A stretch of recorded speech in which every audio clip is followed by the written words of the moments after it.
Hello friendos, it's Bella from the Bookish Badger, and today I am here with my 2020 reading year in review. My reading year in review videos are some of my favorite to make on my channel because they really serve as a sort of measurement unit as to how I did the previous year as compared to other years. I do go back and watch them to see, oh, how'd this year compare to this year, or how'd that year compare to that year, and so on and so forth. So what I'm gonna do here, as per usual, I am going to go through a couple of little stats, and then I am going to go through my most disappointing / worst books of the year, and then I will go to end it on a nice, fun, happy note, my favorite books of the year. So let's get right into it. To start things off, I'm going to tell you a little bit about my reading goal, which was 45, and I ended up reading 57 books. 45 books was a little bit lowered from previous years because I think the past 2 years prior I had set it at 50, but in 2019 I really struggled to fit that 50 in, and I just made it under the wire. So I was like, okay, if I just take a few books off the top, it'll maybe lighten my load, lighten the pressure a little bit, especially since I now have 2 part-time jobs, which basically amount to 1 full-time job as far as time-wise goes. And previously I was used to working just a part-time job. So that sort of affected the amount that I could read. So that's what I was figuring going into 2020. And so that's why I had lowered it, and I ended up way exceeding it. I would normally think that in most cases, if you read more in 2020, is probably because you got a little bit of time off of work because of, the worldwide pandemic that's still going on for almost a year now. And I did get a lot of time off work due to the pandemic. However, the majority of the reading that I did wasn't during that beginning bit of the pandemic where I had off a bunch of time of work. So I don't really know where exactly I fit it in. I think maybe I just managed my time a little bit better and learned and acclimated to having the 2 jobs that basically amount to a full-time job, and learned how to balance my time a bit better with those 2 jobs. So all that long explanation aside, too long don't read, I read 57 books in 2020, which is actually the second highest reading year I've ever had. Previously, I believe it was in 2018 where I read 59 books. So that was my best reading year ever, but this is the second best reading year I've ever had as far as amount of books go. Plus, I had, blessed be unto the reading gods, my second year in a row without any 1-star books. So not only was my quantity pretty good in 2020, so was the quality, which I'm really happy about. All of these books amounted to 15,550 pages of reading, and I did it through a mixture of physical books, audiobooks, and newly added in 2020 to my reading routine was e-graphic novels. I found out that my library has Hoopla, which for the longest time I totally thought was a Canadian library service. I thought that it was the Canadian equivalent of something like Overdrive, and I totally didn't know that it had graphic novels and also music and TV and movies on there. I didn't know at all the expanse of Hoopla, and I didn't know that my library had it, but now I know, and it has greatly improved my reading life and also the amount of graphic novels that I read, which is great because one of my goals a few years back was to read more graphic novels, and it didn't really take hold until this year when I had so much accessibility to them. So now that we know all of those stats, I would like to move on to my most disappointing books of the year. Now, in previous years, I had it as 5 worst books. Last year I did 3 most disappointing because, again, like I said, no 1-star books, so I really had to scrape from the couple of 2-star books that I read and maybe pick a lower end 3-star, and it's actually the same this year. So to get on with the show, my third most disappointing book of the year, which was truly the definition of disappointing. It wasn't bad, It's one of my lower 3-star ones. It's not that bad. It was just so not what I wanted it to be compared to what I thought it was going to be, like the amazingness that I thought it was going to be. And that is the play The Perfumery by Miklos Laszlo, translated by E.P. Dowell. So even though I rated this one 3 stars, it kind of ripped my heart out because this is the original version of one of my favorite Christmas movies. One of my favorite Christmas movies is The Shop Around the Corner, which has got Jimmy Stewart in it.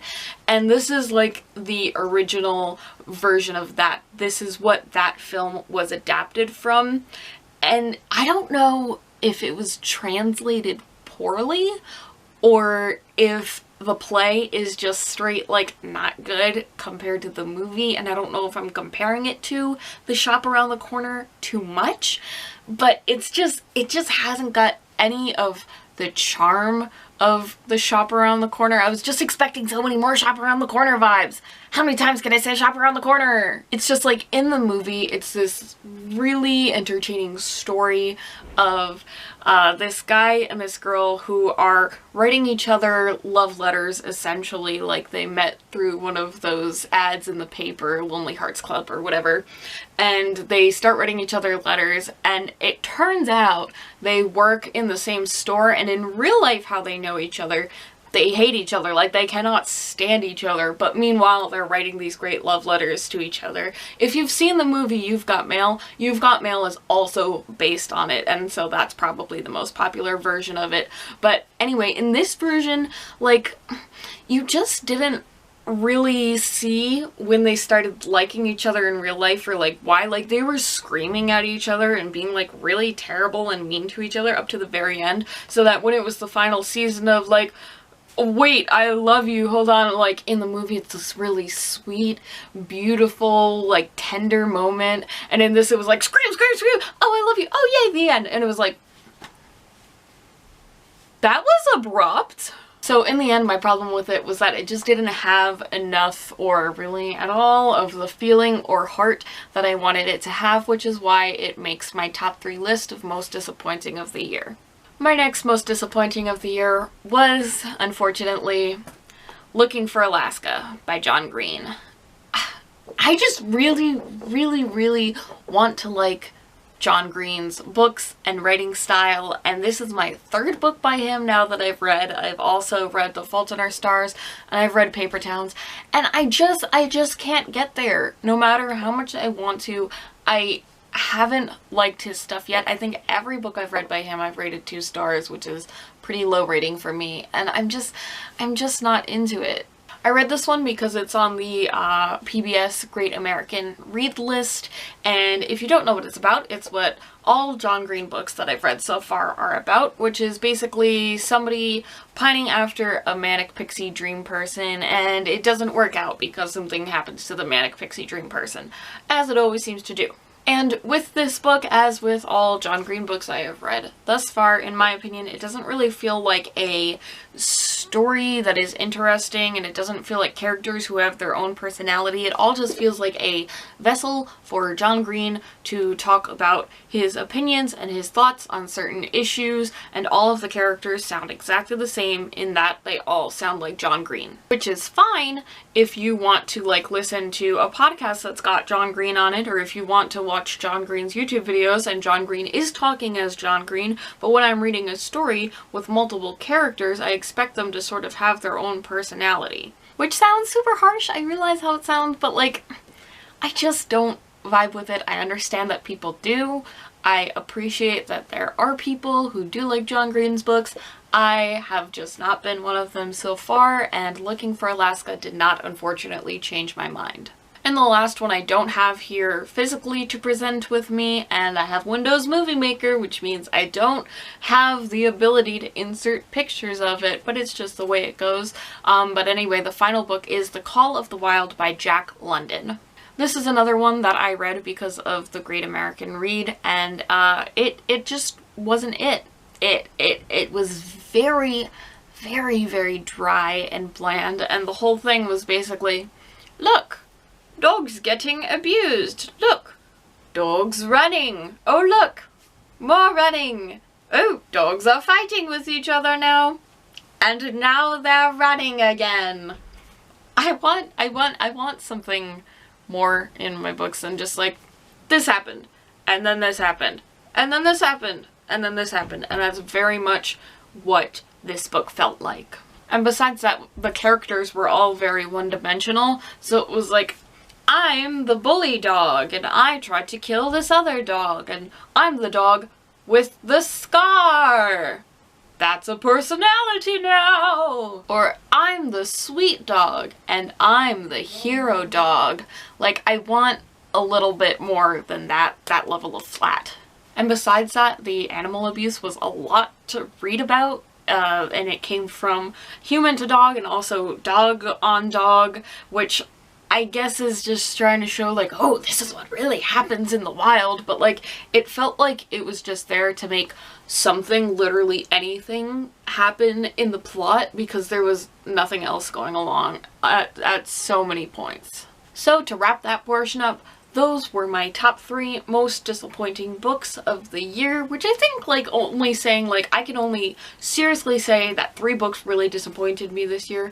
I'd say that that's a pretty dang good ratio, and in the end I'm happy with it. So now let's move on to the really good part, my top 5 favorite books of the year. So coming in at number 5 we have Dear Martin by Nick Stone. This book is the absolute definition of short and impactful because it's not a thick book, but it has a lot to say. This book is about a boy who starts a project to write Martin Luther King letters dealing with, you know, what's going on in his life and asking for advice from Martin Luther King, and especially concerning like racism and things that he's dealing with there. I absolutely loved that as a writing device, and also just like the way the story was told as a whole and the characterization and everything. There are of course a lot of heavy moments that happen in this book, but I really do think that it is not only an important read, but like just like a blow your socks off sort of read. This is definitely going to be one that sticks with you. You are not going to forget it anytime soon after you read it. Everything in this story felt really real, really raw, and I would really recommend it. Coming in at number 4 is The Bells by Danielle Clayton. You guys, the writing in this one, and specifically the descriptions, are so luscious and velvety and just powdered sugary and gorgeous. This one is about a world in which everyone is born gray. They have absolutely no beauty, no color, no anything to them. And there is a set of people called the Bells who have the magic and the power to bring beauty and life and color to people. Besides that gorgeous writing that I was talking about and just the gorgeous descriptions of everything that there is between the food, the scenery, the clothing. Oh my gosh, the clothing. You're gonna absolutely want to wear the clothing in this book, and like the things that they do to make people beautiful. They're just great descriptions. Besides that, it's got some really interesting and deep messaging about beauty and what we are willing to go through to attain beauty and how extreme it can get, and whether or not a lot of the things that we worry about when it comes to things like beauty are even worth it. Just some really cool and interesting messaging from this book that I totally wasn't expecting. I was totally expecting it to be like, oh, light, fluffy, happy-go-lucky. I didn't really think that it was gonna have like much in the plot as far as like the conflict went, and so that really surprised and pleased me.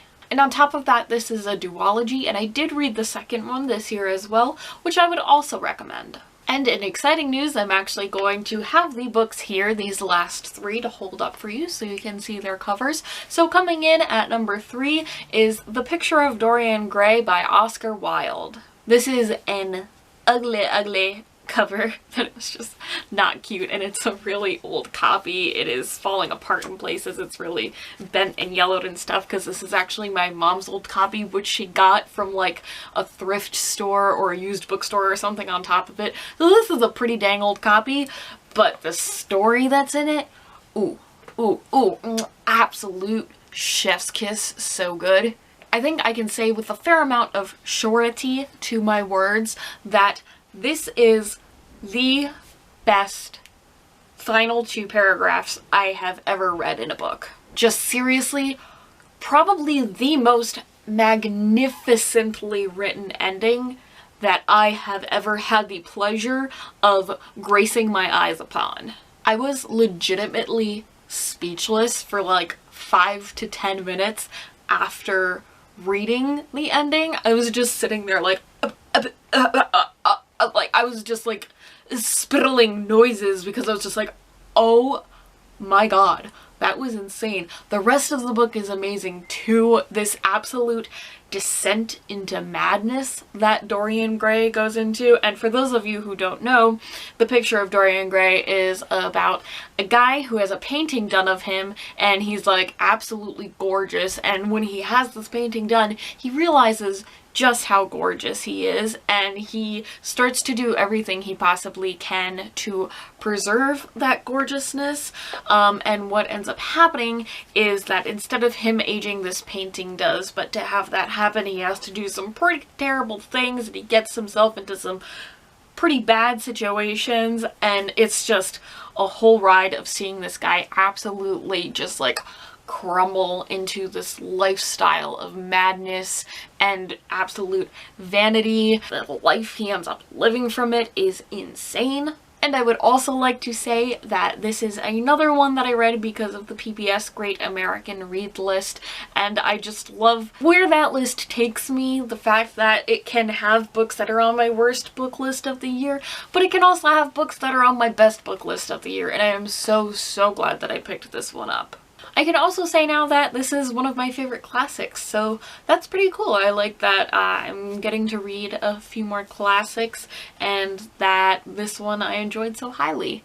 Alright, getting exciting. We're down to the top 2, and my second favorite book of the year was With the Fire on High by Elizabeth Acevedo. I have found out this year that Elizabeth Acevedo is now in probably my top 5 favorite authors of all time. This was the first book of hers I read this year, and probably my favorite of the 3, but I did also read The Poet X as well as Clap When You Land. This one though is about a girl who is a teen mom, and she's really excellent at cooking, and she gets an opportunity to learn more about cooking and the craft of it and everything that goes with that, with a class that has a really like top high up chef in it, as well as an opportunity to study abroad in a cooking program. And it's basically her life dealing with the balance of all the things that she has to balance as a teen mom, as a student, as someone who's also taking care of her grandma, etc, etc. The writing in this one is truly beautiful. And it's beautiful in a different way than I mean like the beautiful writing of The Bells was. The beautiful writing of The Bells was more like delicious and sumptuous descriptions and things like that. But this is the beautiful writing of a more, I guess I want to say, real way, in that like it's stuff that the character says and thinks rather than like the beautiful descriptions of furniture and things like that. It's like the way this character thinks and the way she processes stuff and the way she processes cooking. Essentially what I'm saying is the way she perceives and views life and the situations that she's in and that she gets into are really just like fascinating, beautiful ways of thinking of things and looking at things. Also, Elizabeth Acevedo being a poet and her other 2 books being in verse, like, she knows how to write pretty books that somehow also have the rawness and the realness of real life. It doesn't come off as like how like flowery fantasy writing can be sometime. It's definitely more poetic, I guess, which would make total sense for her. Anyway, moral of the story is if you haven't read anything by Elizabeth Acevedo yet, please do. Please do. Like I said, her other 2 books are amazing as well, but if you're more into books written in like a traditional novel format rather than in verse, then I would definitely start with this one. And finally, what you may have all been waiting for, my top #1 read of the year was The 7 Husbands of Evelyn Hugo by Taylor Jenkins Reid. This coming in at #1 is probably not going to be a surprise to anyone who has read this book, this is one of those that is seriously, seriously hyped in the BookTube universe, and I believe with seriously, seriously good reason. This book is about an aging Hollywood star who finally decides to reveal her life story, the secrets of her life, the sort of behind the scenes of everything that has happened over her career and her personal life in her lifetime, and she decides to reveal it to an unknown journalist, and this is told in a series of interviews. This is now the second year in a row that Taylor Jenkins Reid has made my #1 book, because last year it was Daisy Jones and the Six, and probably every year that I read a Taylor Jenkins Reid book, it is probably going to come on the top 5 list. Because if you've ever read a book by her, like, this woman is renowned for her character creation and the depth and flawedness, I don't know if that's a word, but the flawedness of her characters while still making you, like, love them and care about them and see their viewpoint and everything. She's just so incredibly good at it. It is, like, outstanding. I was so confused when I finished this book that there were not movies of Evelyn Hugo's that I could watch movies that I could watch after the book was done. The same way I was really upset I couldn't listen to any music from Daisy Jones and the Six after I finished reading Daisy Jones and the Six. I literally don't know how it is physically possible for someone to write characters that feel this alive, that just absolutely breathe with every page that you turn. This book had me hanging on every word, every sentence, every story, every scenario, every scene, and most of all on every decision and thought and word of Evelyn Hugo herself. Like Elizabeth Acevedo, Taylor Jenkins Reid has solidified herself as someone who I just want to read every book she comes out with. I know she's coming out with another book this year, and I will probably read it, and I'll probably freaking love it just as I have the other two. Essentially, I cannot recommend this book freaking highly enough. So that is pretty much it for this video. To sum it up, I had a really good reading year, and honestly, if the 2021 reading year is as good as this one was, I'll be pretty dang happy. I would love to hear from you guys what your favorite books of the year were, what your least favorite were, how you did as far as amount of reading or quality of reading. I don't know any of it, all of it. Please leave it in a comment down below. If you enjoyed this video, do not hesitate to give it a thumbs up. Do not hesitate to subscribe for more content coming soon, and I will see you in the next video. Bookish Badger, signing off.